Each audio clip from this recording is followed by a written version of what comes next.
मी पारस प्रदीप झापरे. आज आम्ही खेळ मंडळा डान्स सादर करीत आहोत.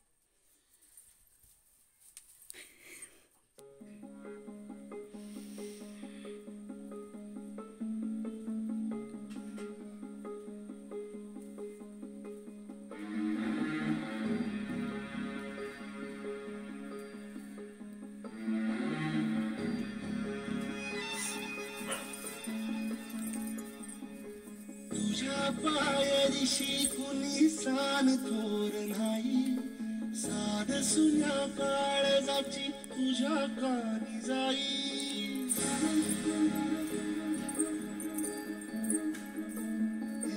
तरी देवा शरण यो भोग कशा पायी, हरवानी वाट दिशा अंधारल्या धाई. वाळून उधळतो जीव माय बापा, मनवा योरी पेट